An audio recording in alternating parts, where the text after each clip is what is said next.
Assalamualaikum warahmatullahi wabarakatuh. Kembali lagi bersama saya, Mela Puspitasari, nomor absen 20. Saya adalah siswi dari jurusan akuntansi di Sekolah SMK Negeri 1 Klaten. Baiklah, video ini saya buat dalam rangka melengkapi tugas pengantar ilmu pemerintahan dengan guru mata pelajaran PPKN Ibu Denilia Astuti SPD. Pada kesempatan kali ini, saya akan menjelaskan mengenai bentuk negara, bentuk pemerintahan, dan sistem pemerintahan. Bentuk negara. Bentuk negara menurut teori modern terbagi menjadi dua, yaitu negara kesatuan dan negara serikat atau federasi. Negara kesatuan adalah bentuk suatu negara yang merdeka dan berdaulat, dengan satu pemerintahan pusat yang berkuasa dan mengatur seluruh daerah dalam pelaksanaannya. Negara kesatuan terbagi ke dalam dua sistem pemerintahan. Yang pertama, yaitu sentral atau sentralisasi, yang kedua yaitu otonomi atau desentralisasi. Selanjutnya itu negara serikat atau federasi, bentuk negara gabungan yang terdiri dari beberapa negara bagian dari sebuah negara serikat.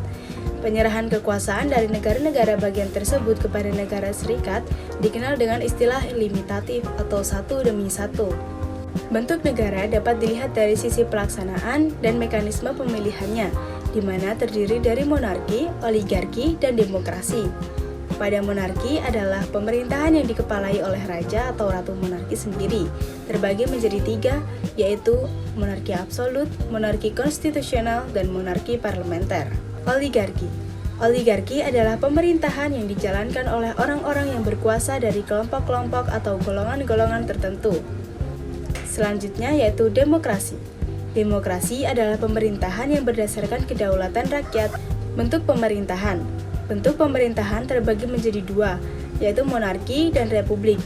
Monarki sendiri dikuasai oleh raja atau seorang ratu, di mana terbagi menjadi tiga, yaitu monarki absolut, monarki konstitusional, dan monarki parlementer.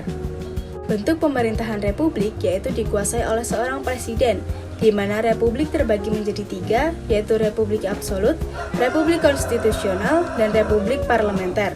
Di mana republik absolut dapat disebut sebagai otokrasi atau istilah otoriter. Yang selanjutnya yaitu republik konstitusional, suatu bentuk pemerintahan yang dapat mempraktikkan sistem pemerintahan presidensial maupun parlementer. Yang ketiga yaitu republik parlementer, bentuk pemerintahan dalam suatu negara yang dikepalai oleh presiden dengan menempatkan parlementer atau DPR sebagai pemegang kekuasaan tertinggi. Sistem pemerintahan.